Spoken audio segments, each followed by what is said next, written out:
কারা স্পোর্টস অনেকটা লাকি বলতে হবে এই ক্ষেত্রে।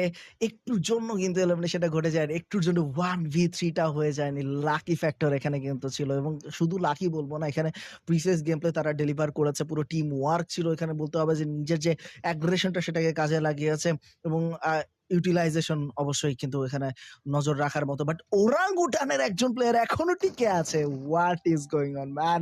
ওরাংউটানে উইজগড সার্ভাইভ করছে 1v3, 3v1 করতে হবে এখন।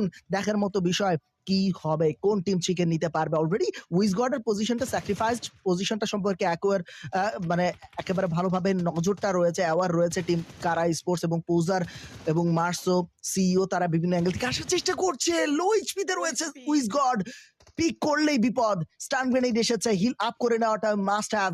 হিল আপ করতে দেরি করা যাবে না। লো এইচপিতে এতটা কনফিডেন্ট থাকাটা বেটার হবে না অবশ্যই। তার জন্য একটা শট সামান্য পরিমাণ কারেক্ট হলেই কিন্তু হয়ে যাবে ডাউন এবং কারা স্পোর্টস চিকেন ডিনারটা পেয়ে যাবে এবং winner chicken dinner to team কারা sports with a humungous performance. শেষমেশ চিকেন ডিনারের দেখাটা পেলো দ্বিতীয় ইরাঙ্গেল ম্যাচে এসে। আজকের প্রথম ইরাঙ্গেল ম্যাচে একটুর জন্য মিস হয়েছে ঠিকই, কিন্তু দ্বিতীয় ম্যাচে আর তারা কিন্তু সেটা মিস করেনি।